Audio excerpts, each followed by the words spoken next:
I was just about to tell my daughter something very important. What happened? She had a really bad panic attack and it raised her blood pressure, so we're going to give her some medication for that, but she's okay now. It's just we have to remember to not overload her with new information that might trigger her. Alright, I'm going to go in and see her. What did she have a panic attack about? I'm sorry to cut in, but, despite her amnesia, she was talking about my Uncle Jimmy, and I told her he was dead. I didn't want to sit there and lie to her. Joey, what happened to not bombarding her with information? Yeah, I get that, but I kind of think that telling her that she has a whole nother kid with someone, that's also bombarding her with information. That's something you should build up to. We have to give her little bits and pieces of information and get her calmed down first, because clearly she's not okay. Because I think her knowing that she has another baby, even if it's with another man, that's something she needs to know right away. I think you could have waited to tell her that your uncle was gone. Just a million other things that you could be talking to her about, like how about Junior's in speech therapy now, or he's in private school now, or that she has a full-time job that she's kicking ass in. Why don't we talk to her about that stuff first? You just don't want me to tell her that she has a daughter with Brian because you're afraid then she's going to remember her life with Brian, and your little taking advantage of her while she has amnesia is going to rub off. I'm not afraid, because we're getting along perfectly fine. If you want to go tell her that she has a whole baby, go ahead. But you see her reaction after I just told her that one of my family members are gone. How's she going to react when she realizes she has a whole nother baby? No. You're right about that. If she's having a panic attacks like that, then maybe this isn't the time. But I still need to talk to her. I'm sorry you're going through this, sweetie, and I'm sure your memory's gonna come back to you and life will be normal again. It's just scary, Mom. I wish no one had told me that I have amnesia, because now all I'm doing is fixating on my head. And I don't know what reality is. I'm not trying to trigger another panic attack or put fear in you or anything, but you have to be careful who you let in right now while you're going through this. Let me guess, you're talking about Joey. I am talking about Joey because before your amnesia, you despised him and were repulsed by him. And I don't want to... Right now, you have to put yourself in my shoes because I don't feel any of those feelings. So it's very hard for me to understand what you're talking about or force myself to feel something that doesn't make sense to me. Right, but that's because you don't remember anything. And I feel like if you welcome him into your life with open arms and then you start remembering things, you're gonna wind up really hurt. So, with me feeling super alone right now in this hospital and feeling lost and downright unfamiliar with the year itself, you want me to just stop talking to the one person that makes me feel comfortable, that makes me feel like I'm at home, even though I'm in a hospital gown with bruises all over my body. I'm not saying don't talk to him at all. I'm just saying, please, keep a little bit of a guard up. Because he's not the Joey that you remember. A lot happened while you were gone, and it's not things that you should freak out about. You're okay. You were doing fine. As a matter of fact, you were taking care of Junior while working full-time. So that's something you didn't know. You have a job right now. I have a job right now? Like, I'm in the hospital, but I work full-time? Yes, you were a very independent, strong-minded, even though at times I was against you working, which I could admit and own up to. But you were doing fine without Joey, and I just don't want you to get into the trap of feeling like you need him, because the version of you before your amnesia did not need him. Right now, it feels like I jumped out of a plane and I'm trying to hold on by clutching at clouds. And the only person that makes me feel like I have a backpack on is Joey. Because I love him. That feeling of love is the only thing that feels real to me right now. Alright, but I'm letting you know, and please don't freak out, but you have not used the 4-letter word on Joey in I don't know how long. Hi. I don't know if you're the right person to report this to, But I feel like one of your staff members, maybe a doctor, a nurse, or whoever had contact with my situation and my daughter's situation upstairs in this hospital, I think they broke a HIPAA law by telling someone outside of the hospital that my daughter has amnesia.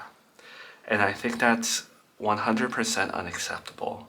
The person should be held accountable. There should be an investigation done. And I don't know where to report this. Not trying to put you in between us or anything, but how's my mom behaving knowing Miranda's situation? Is she already scheming to see her grandkid? Nah, she hasn't really spoken about it. The only thing she's spoken about is how she ain't talking to you until you apologize to her. I'm not apologizing to her. I have nothing to apologize for. She favors my sister over me. She treats me like dirt. And now, if me and Miranda work out, I'm not kissing her ass or anything like that. She needs to kiss my ass if she wants to see her grandkid again. Out of me and Gabby, I'm the only one with a kid. So if she wants to be that grandma, she has to be nice to me and stop kissing my sister's ass. I don't know. You really pissed her off. I haven't seen her like this in a while. She seems happy with Gabby. So I don't really think she's gonna be kissing your ass anytime soon. Okay, you see Christmas is coming up right around the corner. If I'm living with my ex-wife again and everything's hunky-dory and we're taking Christmas photos or whatever the case is, you know what, I'm not even gonna go there. Yeah, well, I ain't taking sides. I don't want no part of this. I want to enjoy my holiday. I want to stay happy. That's it. I don't mean to put you in the middle of none of this, but let me ask you a question though. My wife still got that other baby daddy who just joined the military. I don't want this guy coming back. You know what I mean? If I'm gonna have Christmas dinner with my ex-wife, I don't need him walking in to the front door. So I don't know nothing about the military. How long is basic training? Because I know in basic training, we ain't gonna hear from him the whole time, right? I was never in the military, so I can't really help you there. I think it's like 6 months. And then he's got to go through that training school afterward, right? Do they give you a phone for the training school? I don't know. I don't know none of that. All I know is he's gonna contact her if he wants to contact her. Maybe I'll write her a letter or something. Look, I know he abandoned her, and I know he joined the military, ran away, and all that. But I feel like he's gonna be around all these dudes for 6 months. He's gonna have nothing but his brain, and he's gonna miss her, and he's gonna try to come back. And if she still has amnesia and we're good, or she remembers and forgives me or whatever, I don't need this guy ruining my life. Well, that's the risk you run when you go back to your ex-wife who's got amnesia. It's a risky business. It's like playing the stock market. Yeah. Thanks for the help.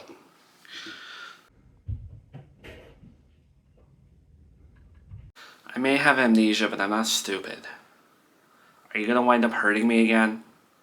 Because my mom really makes me feel like I'm an idiot for even talking to you. Obviously, I don't understand why, but I'm a little worried that I'm being an idiot. Baby, I never want to hurt you, and I never wanted to hurt you. You could choose to listen to everybody else, or you could choose to listen to me. Despite everything we've been through, divorce, child support, you getting custody, I have stayed firm in the fact that I love you, and I stand by that. And I will always love you because you're the mother of my child. No matter what we go through, I still obsess over you. No matter who else I had dated throughout that time, I still wanted you because you fill up my heart. I know when you sweet talk, and I don't want this to be one of those times. Out of all the feelings that I'm feeling right now, you're the only person that makes me feel normal. And I don't want to regret that. I don't want to get burned by you. I've lived through not living with you. I've lived through losing you. And I never want to go through that again. Those nights where I'd be home just thinking about you, laying next to me, watching TV, laughing, I took for granted how many nights you held me, and I never want to feel that again. So, yeah, we went through stuff, and you don't remember it, and you might remember it again one day, but I promise you, I'm not going to do any of that again. I only have eyes and a heart for you, the mother of my child. I just can't imagine a life where I divorced you and allowed you to give me full custody of Junior. Like we have a custody agreement right now and divorce papers somewhere. It just scares me that I must have felt something strongly against you. Right to be scared. I'm scared too. Scared of a lot of things right now. But I think we need to take a chance here. And if you remember something that makes you repulsed, slap me, kick me out. But why don't we take the risk? Why don't we take the chance? Why don't we try to look at the universe putting us back together like this? I guess eventually I just want to know everything. And you will know everything. You'll know. I'm an open book. I will tell you absolutely anything that happened in due time.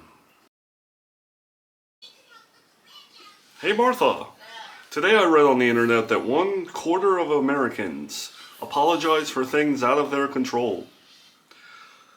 But I don't know how true that is though.